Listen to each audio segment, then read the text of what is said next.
You just said 38 and 40. You just admitted to breaking the law. You just confessed. So they can go to court with that, with a confession that you were exceeding the speed limit.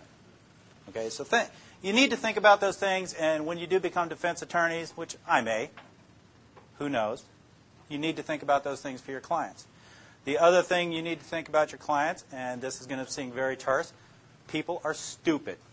Your clients are stupid. And I've had defense attorneys come up to me. Matter of fact, one on a motion to suppress just Tuesday come up to me and tell me his client was stupid. Okay? They're very straightforward. They do foolish things. They talk to the police. You guys need to be aware of that. Now, in my past, and it wasn't exaggerated, I have interviewed thousands of people. I've arrested and dealt with over 1,000 felonies. Well, actually, more than 1,000 felonies. Probably about 20, or no, about 1,000 felonies, 2,500 misdemeanors. 98% of them conviction rate. 80% of them I don't even have to go to court. Why? Because there's confessions. Because they confess. So these people have no problem. The hardened criminals have no problem talking to the police. People like to tell their story. And they'll sit in that room and think about it. You're picked up by the police. You're in a little room. There's one chair here. There's a desk. There's another chair. What's the thing you want the most right at that point? To get out of that room. To be out of that room. Think the police officer's shift is ending in 15 minutes. Does a police officer want to get out of that room? My overtime rate's $58 an hour. Do I want to get out of that room? I have no problem. I'll stay there for 10 hours. I'll take that $600. Okay, so I have no motivation to want to leave. You do, and that's how we get you to try to talk. I have my job. My job is to develop probable cause, develop a good case. A great case is a case with a confession. Get it to the Commonwealth's attorney so that they can prosecute the case with little, if any, effort. And the Commonwealth attorneys love those cases, the little and any effort, because they come with a stack of files that high in court every day. So they love those cases. That's my job. The defense attorney's job is to hope they get to their client before I do and make sure they don't talk to me, no matter what. I'll give you an example, and this will go right along with what Professor Dwayne was putting up his examples. I had an interview that went something like this. Were you involved in the burglaries? No, I had nothing to do with them. You didn't have anything to do with them? No. You were in a car with all this stolen stuff in it? You had nothing to do about it? No. You knew it was there? Yeah. Okay, now we got possession of stolen property, felony. Okay? But you had nothing to do with it? No. So what did you need the money for? Well, I had to pay some of my court costs from another thing I got in trouble for. Oh, so he took the money from stealing the stuff. I have enough to charge him now with burglary. Simple as that. Well, did you see the picture on that camera of the house with the Christmas decorations? This is a real case scenario. Yeah, did you go in that house? No, I didn't go into that one. So there's ways around it. There's ways to get around people who try not to talk to you. And again, as Professor Dwayne said, if you wanted to go and say you wanted to go into a boxing match, $100 if you win. You've never boxed before. You have to face somebody who's an Olympic boxer. You're going to lose. You're going to face somebody who's been interviewing people for, in my case, 28 years. You're going to lose, unless you're purely innocent. Now, on the other side of it, I don't want to put anyone that's innocent in jail. But I try not to bring anyone into the interview room that's innocent. And there are a couple that I have let walk away because they were innocent. Okay, the interviews. How do we approach the interviews? There's a number of ways to approach interviews. There's a number of types of people that I deal with. First thing I do, anyone know what they get told first when they're in an interview? Miranda. Miranda warning. Okay, it's not a right. You don't have a right to Miranda. Those rights have always been there. It's called the Constitution. You're just teaching. You're doing a real quick class on the Constitution for these people. Usually they don't listen to it. And this is the way I give my Miranda warning. Look, I have to tell you this. Just pay attention. Okay, they're usually sitting back or they're very attentive. You have the right to remain silent. Do you understand that? Yes. Anything you say may be used against you in a court. I don't have to say it will be. I say it may be. Okay, and they get that. You have a right to an attorney, and if you can't afford one, one may be appointed to represent you. Got that. You can decide not to quit talking to me at any time and exercise these rights. Do you understand that? Sure. Now, before I do the primary thing that's needed with those rights, that's to get a waiver, I say, now, before you say anything, let me tell you what I know. And over all the time I've had to put together what this individual was supposedly involved in, and I only say supposedly because Professor Duane's sitting over there, that this individual was involved in, I will tell the story that I've put together, and it'll be pretty close to what happened. And I can see that it's pretty close to what happened because that individual starts slumping down in their chair. They'll put their hand to their face, doing this in their mind, oh my God, I'm going to jail forever. Okay? And I can see it. I said, now that you know what I know, do you want to talk to me? And why do I do that? Because if I didn't do that, is if I said, do you want to talk to me, they'll say no. So I give them the time to think about, and then comes the next phrase. Now, before you start talking to me, let me tell you the difference between a lie and a truth. If you lie to me, and I get before the judge, and I tell the judge that you were dishonest with me, that's just not going to make him happy. But if I get before the judge and tell him you're honest, straightforward, willing to take responsibility for your actions, that is going to help you. That's not a lie, though. That is true in Virginia Beach courts. It will help them. You know, they may not get 5 years. They may get 3 years. They're still going to prison. Or they're still going to have a felony, but it will help them. And then I have to determine what kind of person I have. And there's two types. There's the one, like I mentioned to you earlier, where I have to talk to them about different things, get into their own skin, as the word is, and try and get them to talk to me and discuss things. I had a sexual assault case. I had to talk to the guy how hot the woman was, and I understand where he was coming from. And when I said that, we were buds. And he started talking to me.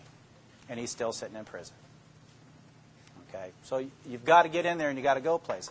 The other side is, I can't try and act like that individual acts. Okay? I can't try and act like what we call lovingly a hood rat. I can't try and act and talk like him. Because I'm an older white guy. We don't talk like that, and that would be an insult. And you can't insult people. It doesn't matter who they are. It doesn't matter where they grew up. It doesn't matter where they're from. You can't insult people like that. You have to be yourself. So you have to get into their mindset and the way they're thinking and have a discussion with them. The other type of person is the one that likes to tell a story. This young man, great man. I love him to death. He didn't go to jail because I went to bat for him, because I felt sorry for him. He was a newlywed. He was having money problems. Former Marine. I said, tell me what happened. And he told me this beautiful story about what happened. What he had done is he had sold a piece of equipment that his ex-employer had that he had stolen. He told me the beautiful story of what happened about him finding it on the side of the road and all that kind of stuff. And I didn't even question about him. After he finished his whole story, very unplausible but very beautiful story, I sat there and listened to it for 15 minutes. I looked at him and I said, you stole the stuff from your boss, didn't you? Yes, sir, I did. I had nothing. I really had nothing except the fact that he had sold it.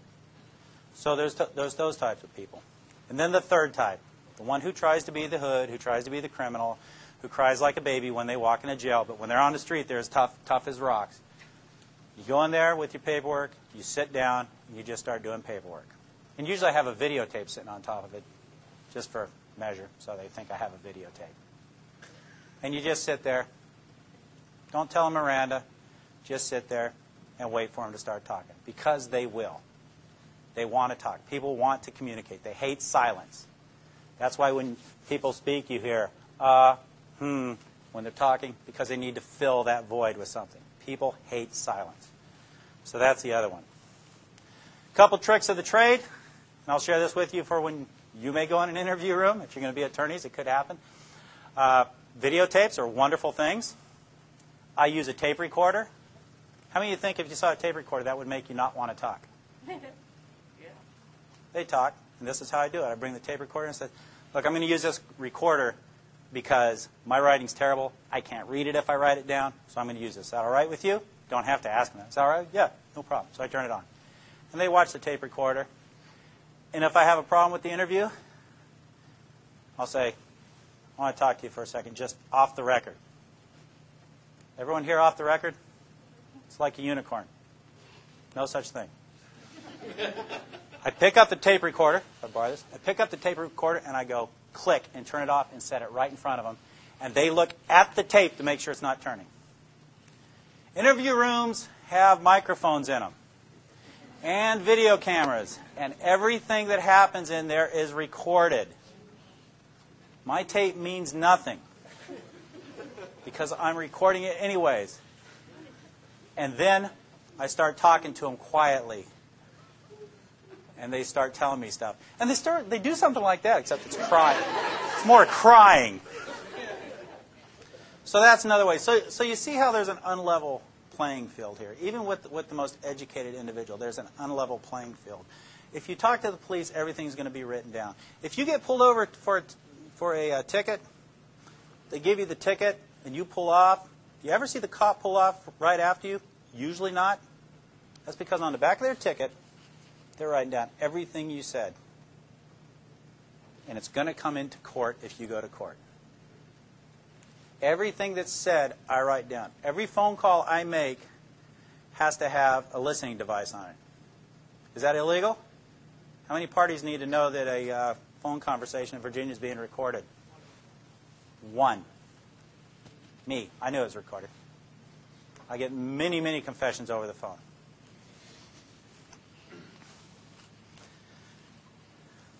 Okay, back to the people. Yes, they're stupid. Okay, people are stupid. I had a young man who told me straight up, I'm going to college. I'm going to law school. I'm too smart. You'll never find out what happened. Okay. He was going to Tidewater Community College. The law school of, I suppose, Tidewater Community College. He was the partner to the one who I told you the interview about just a little while ago, where I would ask him what he needed the money for. He was his partner. And he was very smart. So he thought.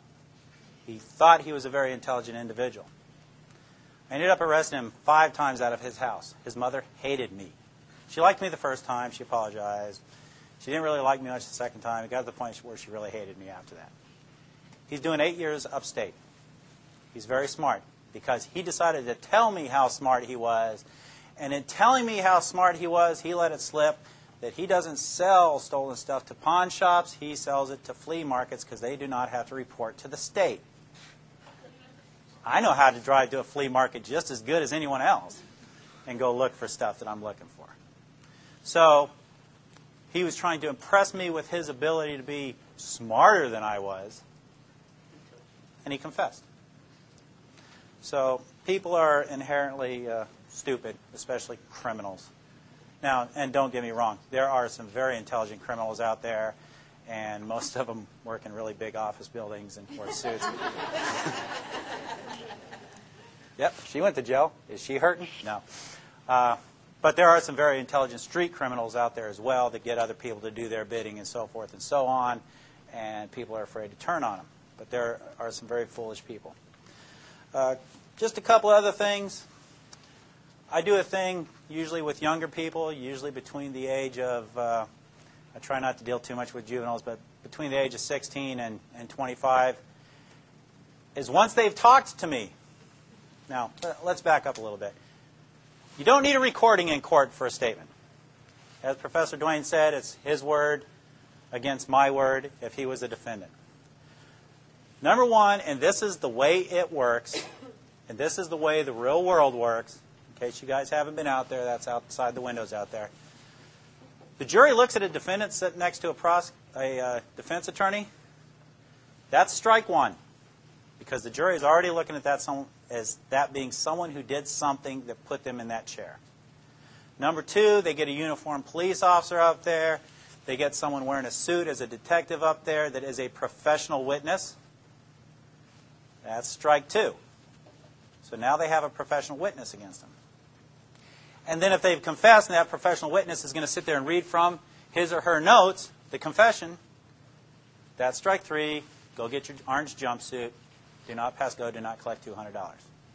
So they have all those strikes against them. And I know you're innocent till proven guilty, but it's a jury of your peers. And the perception is if you're sitting next to